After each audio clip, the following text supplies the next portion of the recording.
11 வயதில் தந்தை கொலை, 18 ஆண்டுகள் கழித்து தந்தை கொலைக்கு பழிவாங்கிய வாலிபர், அடுத்தடுத்து 5 கொலை செய்த பிரபல ரவுடி, திருந்தி வாழ ஆணையர் அலுவலகத்தில் மனு. திருவள்ளூர் மாவட்டம் வெள்ளவேடு அம்மன் கோவில் தெருவில் வசித்து வந்தவர் மனோகர். இவர் கடந்த 1998ஆம் ஆண்டு வெட்டி கொலை செய்யப்பட்டார். அப்போது 11 வயதாக இருந்த அவரது மகன் ராஜேஷ்குமார் தந்தை இறப்பிற்கு பழிவாங்க எண்ணம் இருந்து வந்தது.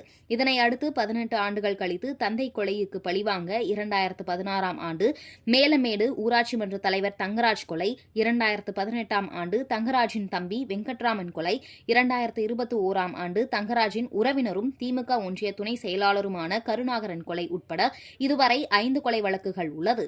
கொலை முயற்சி, ஆள் கடத்தல், மாமூல் கேட்டது என 10க்கும் மேற்பட்ட வழக்குகள் உள்ளது.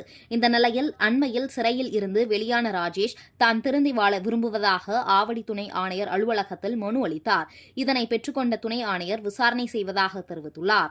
கடந்த 2 ஆண்டுகளுக்கு மேல் எந்த ஒரு குற்ற சம்பவத்திலும் ஈடுபடாத நிலையில் காவல்துறையினர் தொடர்ந்து பொய் வழக்குகள் பதிவு செய்து துன்புறுத்தி வருவதாக நிம்மதியாக இருக்க முடியவில்லை என குற்றம் சாட்டினார். தந்தையை கொலை செய்த ஆத்திரத்தில் ஒரு சில குற்ற சம்பவங்களில் ஈடுபட்டேன். இதன் காரணமாக எனது வாழ்க்கையே மாறிவிட்டது. நிம்மதியாக இருக்க முடியவில்லை எனவும் அடிக்கடி போலீசார் போலி வழக்கு பதிவு செய்து துன்புறுத்துவதாக கூறினார். மேலும் தன் மீது உள்ள 5 கொலை வழக்குகளில் 2 வழக்குகளை முடித்து மீதமுள்ள வழக்குகளுக்கு தவறாமல் நீதிமன்றம் சென்று வருவதால் அந்த வழக்குகளையும் விரைந்து முடிக்க முயற்சித்துக் கொண்டிருக்கிறேன் என்று அவர் கூறினார்.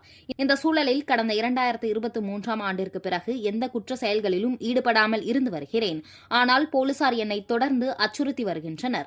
இதன் காரணமாகவே திருமணம் செய்து கொள்ளாமல் 40 வயது ஆகிவிட்டது. நான் திருமணம் செய்து கொண்டு நல்ல முறையில் வாழ விரும்புவதாக துணை ஆணையரை சந்தித்து மனு அளித்துள்ளேன்.